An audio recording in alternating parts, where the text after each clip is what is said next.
पण किती सुंदर आहे हो. आरसा बदलला म्हणून चेहरे बदलत नाहीत. काल परवा एक बातमी ऐकली बी, महिलांना एसटी फुकट आहे. बरोबर आहे ना? नाही, फुकट आहे, पण कधी 75 लागतं का 70 लागतं?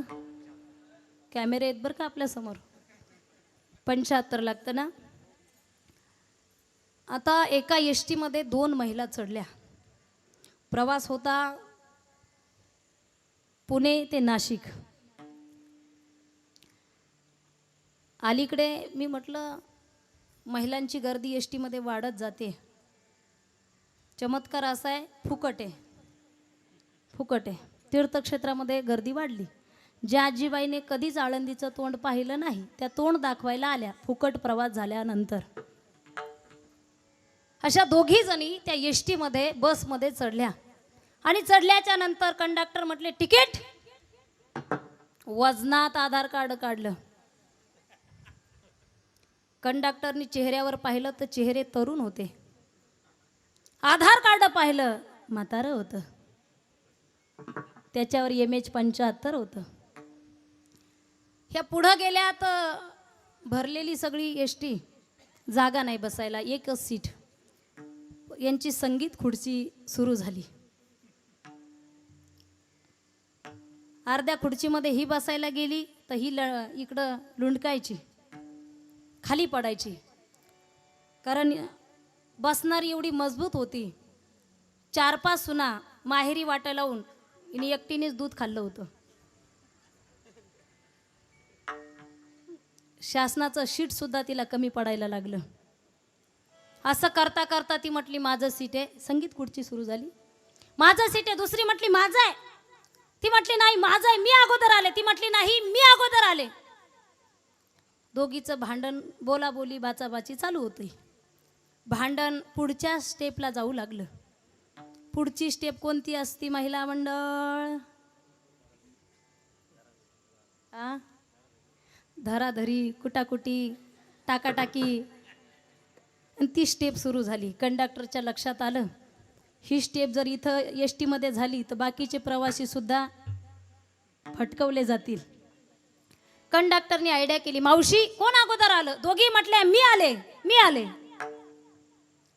आता एकीला जर बसवलं, कंडक्टरनी एकीला जर एका सीटावर बसवलं तर दुसरी याच्या गळ्यात पडेल. गळ्यात पडेल म्हणजे याच्या सीटवर बसेल. वेगळा अर्थ काढू नका. कंडक्टर आता काय करावं, युक्ती चढवली. दोघींचे आधार कार्ड गोळा करून घेतले आणि कंडक्टरने सांगितले बघा माझाही नाविलाज आहे, पण एक सांगतो मी तुम्हाला, तुमच्या दोघींपैकी जी म्हातारी असेल तिनेच खाली बसा. एसटीचं सीट नाशिक पर्यंत रिकामच होतं. तुमच्या लक्षात नाही आलं? वाह. आधार कार्डवर जरी वय वाढलेलं होतं पण दोघींनाही वाटत नव्हतं आम्ही वयस्कर आहेत म्हणून. सीट रिकामाच गेलं पण दोघी खाली बसल्या नाही, कारण दोघीला माहित होतं आमचं वय झालेलं नाही, आम्ही सुंदर दिसतो. एक उपाधी जर आपल्याला एवढी त्रासदायक असेल, एक उपाधी जर एवढी त्रासदायक असेल तर आपण स्वतःभोवती कितीतरी उपाध्या लावून घेत असतो. काम करणं नाही, पण तो भगवंत स्वरूपाने, रूपाने, अव्यक्त रूपाने असणारा माझा भगवंत भक्तासाठी सगुण रूपाने प्रगट होतो. अभंगाचं 3रं चरण.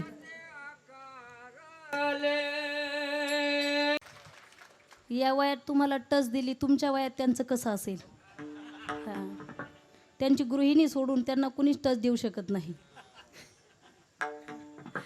भक्ता राखे पायापासी, दुर्जनासी संहारी. अगदी नैमित्तिक कीर्तन आहे, फार बंधनातलंय.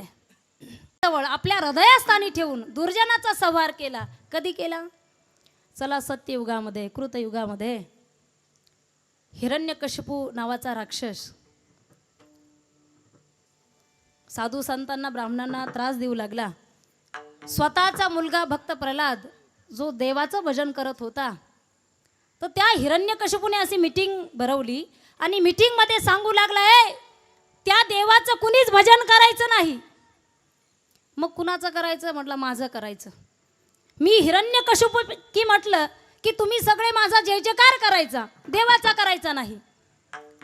नाव घेऊन दी देवाचे, हे ब्रीद हिरण्यकशिपूचे, पण नारदा कीर्तन तुझे रुचे.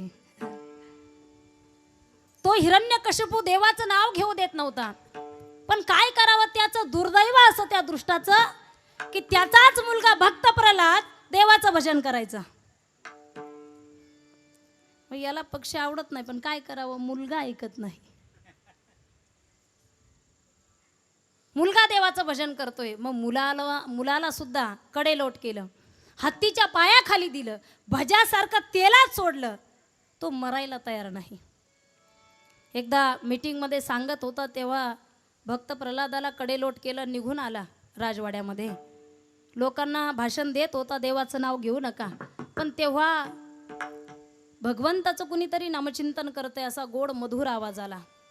नारायण नारायण श्रीमन नारायण नारायण नारायण श्रीमन नारायण नारायण नारायण श्रीमन नारायण नारायण नारायण नारायण नारायण श्रीमन नारायण नारायण नारायण नारायण श्रीमन नारायण नारायण नारायण नारायण.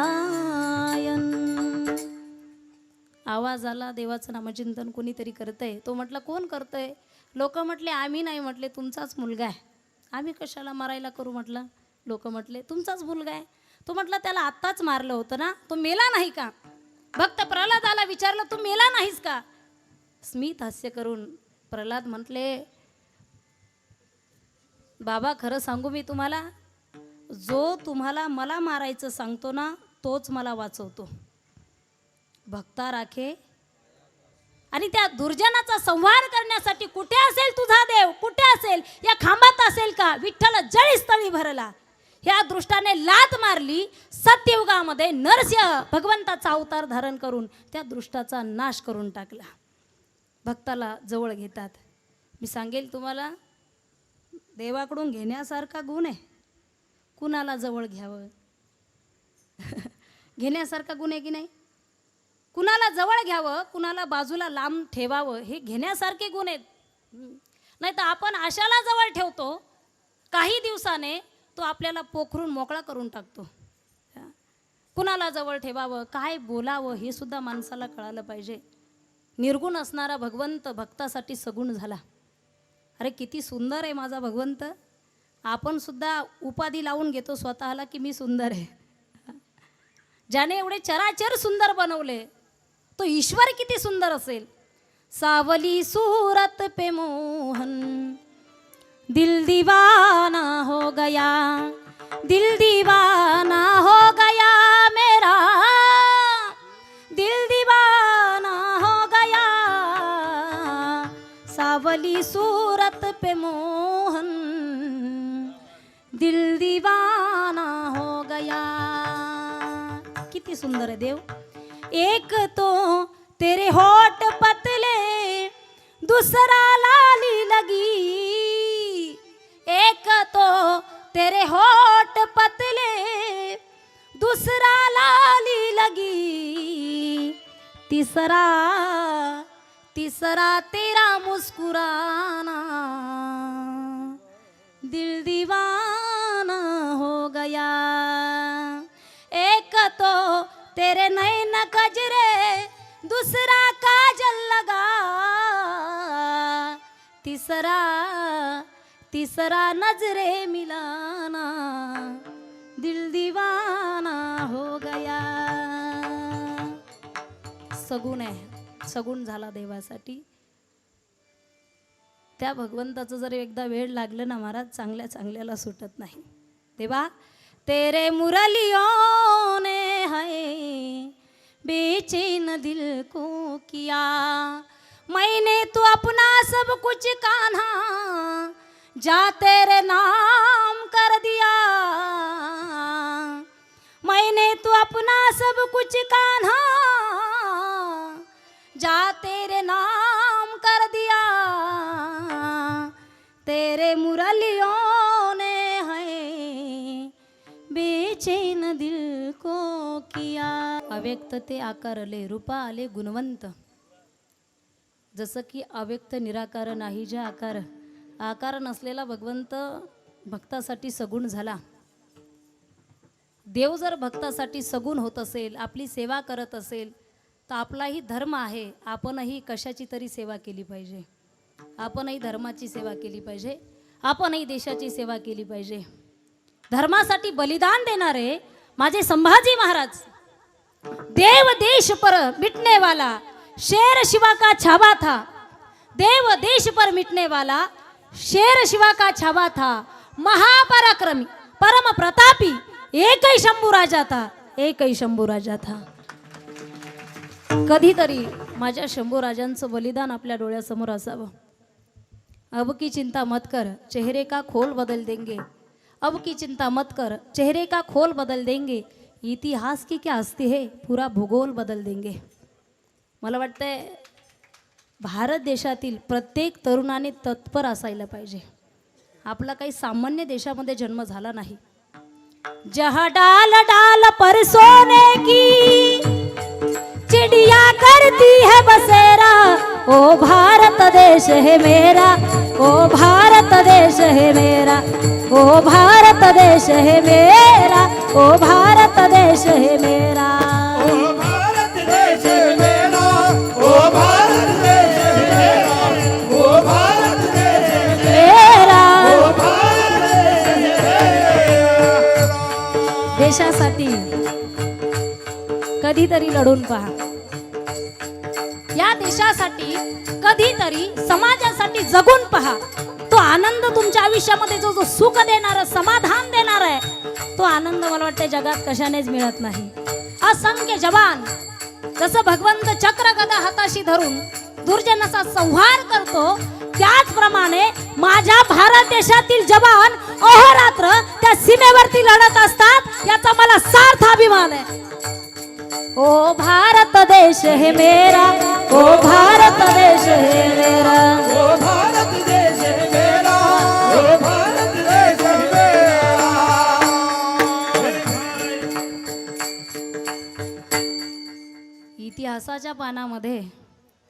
इतिहासाच्या पानामध्ये उगाच कुणाचं नाव कोरलं जात नाही. इतिहासाच्या पानामध्ये उगाच कुणाचं नाव कोरलं जात नाही. त्यासाठी घासल्याशिवाय धार नाही तलवारीच्या पातीला. घासल्याशिवाय धार नाही तलवारीच्या पातीला. आजही शिवचरित्राशिवाय पर्याय नाही या महाराष्ट्राच्या मातीला. नाही या महाराष्ट्राच्या मातीला.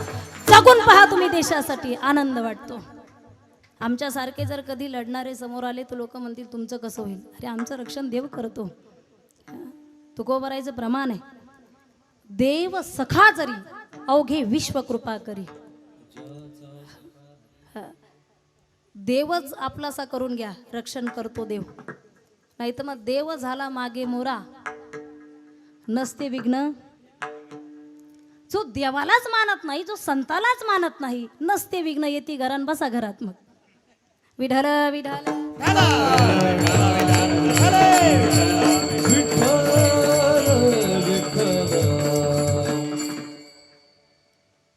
जन्म करायचा आहे आपल्याला. कधीतरी देशाची सेवा आपण करत असताना फार समाधान देणारं तो आनंद देणारा तो क्षण असतो. म्हणून भगवंत संत भक्ताचं रक्षण करत असतात आणि भक्ताच्या मनोकामना देव पूर्ण करत असतो. अभंगाचं शेवटचं चरण. हा तुका म्हणे पुरवी काली कमली वाला मेरा यार है, मेरे मन का मोहन तू दिलदार है. ओ काली कमली वाला मेरा यार है, मेरा मोहन तू दिलदार है. काली कमली वाला मेरा यार है, मेरे मन का मोहन तू दिलदार है। ओ वाह, काली कमली वाला मेरा यार है, यार है मन का मोहन तू दिलदार है। मेरा यार है, तू दिलदार है। मेरा यार भजन करा। मेरा यार है, तू दिलदार है।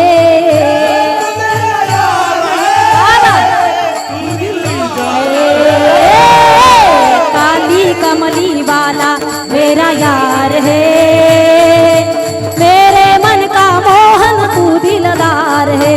ओ कमली वाला मेरा यार है, मेरे मन का मोहन तू दिलदार है। मेरे मन का मोहन तू दिलदार है।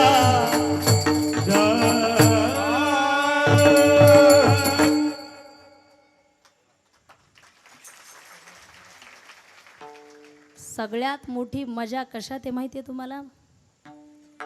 आयुष्यामध्ये देव होण्यामध्ये मजा नाहीये, भक्त होण्यात मजा आहे. भक्त होता आलं पाहिजे, दास होता आलं. बॉस होण्यामध्ये मजा नाहीये, दास होता आलं पाहिजे. बॉस तर प्रत्येक जण होत असतो, दास होता आलं पाहिजे. देवा तू एकदा कधीतरी आमचं सारखं आमचं आयुष्य जगून पहा. कधीतरी देवा तूही राधा होऊन पहा. कधीतरी देवा तूही आषाढी वारीमध्ये वारकरी होऊन पहा. एक बार तो राधा बन कर देखो मेरे सावरिया, राधा यू रो रो कहे, क्या होते हैं आंसू, क्या दर्द होता है, क्या पीड़ा होती है, क्यों आंखें बहती है. एक बार तो राधा बन कर देखो मेरे सावरिया, राधा यू रो रो कहे. हो ही भक्तिमय वातावरणामध्ये भक्त होण्यामध्ये मजा आहे. जसं जीवना वेगळी मासोळी तैसा तुका तळमळी, तसं मला वाटतंय दुधाळ गावच्या ग्रामस्थ आणि परिसरातून आलेली मंडळी, मला वाटत नाही तुम्ही कधी पाहणार आहेत दिवाळी किती तारखेला आहे. मला वाटत नाही खरा वारकरी पाहिल की दसरा कधी आहे, दिवाळी कधी आहे, पंचमी कधी आहे, कोणता सण पाहणार नाही. पण वारकरी पाहिल पुढच्या वर्षी आपल्या सप्ताहाची तारीख किती आहे. ही भक्तीची ताकद आहे. तुझ्या न माझ्या भेटीसाठी सागर कुठे हरवला, कान्हा रे भेट दे ना मला, कृष्णा रे भेट दे ना मला, कान्हा रे भेट दे ना मला, कृष्णा रे.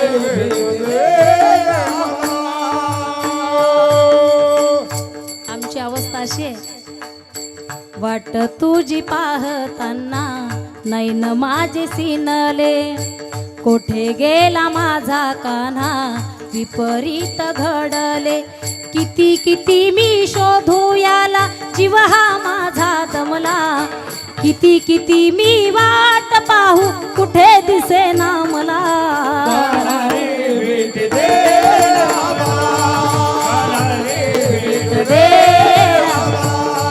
कृष्णा रे भेट दे ना मला.